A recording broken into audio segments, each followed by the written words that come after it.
Hey friends, welcome to this video. So another video on running. I just had some thoughts about it and I thought I'd just quickly chat a bit about it. Hopefully it can help someone else if you're thinking of getting into running, or if you've just started getting into running, or more so if you are trying to get into running but you are sort of struggling with getting into it, because I've been there. Yeah, I don't think what I'm about to talk about, I think you already know what I'm about to say. Maybe sometimes we sort of need that reminder or that encouragement or that reassurance from someone else. I'm really speaking all from my own personal experience. The things that I'm going to share now is stuff I already knew, but I didn't really know it, if that makes sense. Just for some context, I recently got into running, or not so recently, maybe it's been about 2 years now. I did do a couple of videos on various running shoes and, some comparisons between high-end running shoes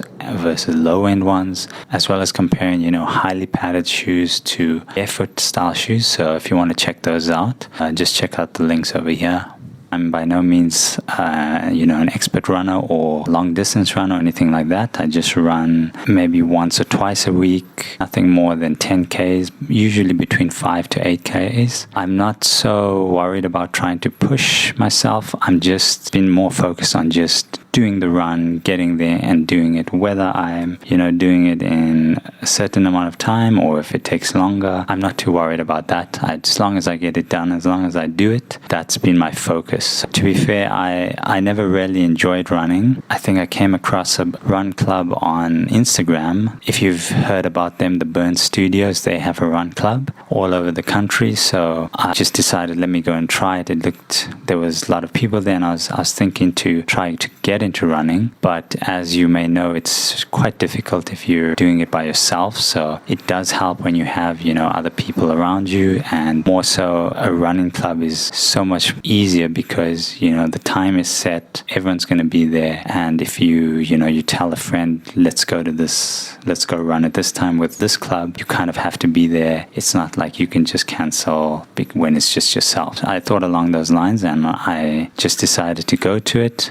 And I went, almost died the first run. It was only 5Ks, but yeah, it was something I was not used to. I mean, I think my body was more than capable, but the mind keeping going for the full 5Ks. Yeah, the mindset really comes into play, especially towards the end. You really start to feel it. And if it's really hot and you're running outside in the heat, that's also something to really consider. Long story short, I was attending these runs weekly. I was still finding it relatively difficult, so it wasn't easy, the runs. I mean, I was enjoying them, but I was still not enjoying them fully. I wanted them to be easier. And I mean, naturally, I know that over time it does get easier, but started to look into things, started to do a bit more research, and I spoke to some other guys and I heard about zone 2 running. I mean, I'm not going to get into what are the zones and, all that kind of stuff that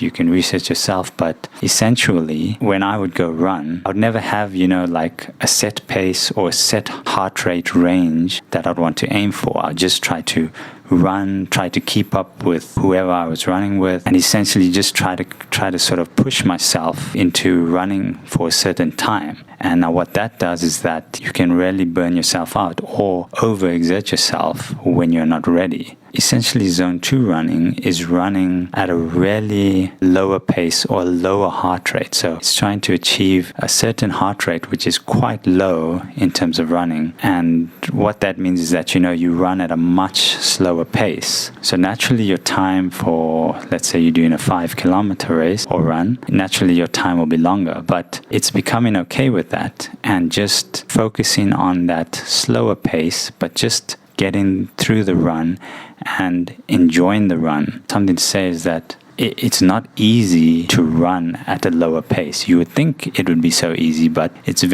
difficult because you have to kind of force yourself to run slower. Yeah, it's a very strange concept, but once you try it, once you put into practice, you really start to see it. So anyway, I tried that and very consciously lowered my pace, ran at a much slower rate, and then I found, I ran the 5Ks with ease. Like by the time I got to to the 4th or 5th K, I felt that I could still carry on. I could go on for another half an hour or whatever the case is. I didn't overexert myself. This is a great tool or great thing to do in order to build up your running. I guess it really comes down to the phrase, walk before you can run. But naturally, we want to run. We don't really want to do the walking or stuff like that. So by doing this, it's in a sense kind of starting at a much lower level, which like you would if you were to just start walking and then slowly picking up your pace.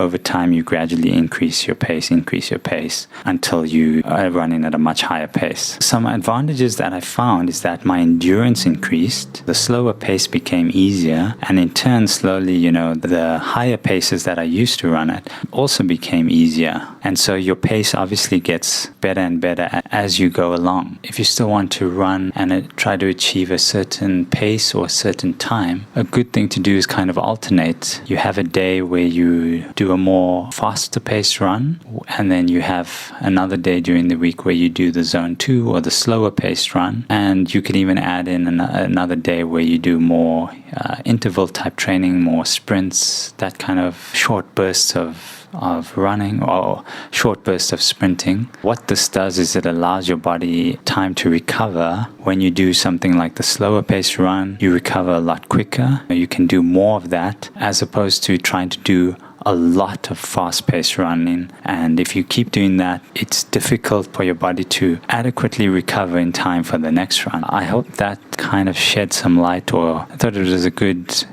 thing just to share from my own experience. Yeah, nothing too scientific or anything like that, but yeah, I mean, if you want to read more about it, there's plenty of research done on the different heart rate zones with regards to training, with regards to running. It's definitely something worthwhile looking into, and adapting that to your own training can definitely help you. If you have any questions, please do feel free to leave in the comments or message me. Just help as best as I can. I'm sure there are plenty of people out there with a far more experience and far better tips. So if you have any great tips or anything to add on this, do leave it in the comments. It'll be great to share. So yeah, thanks for watching. I hope it helps, and happy running. Easy, baby.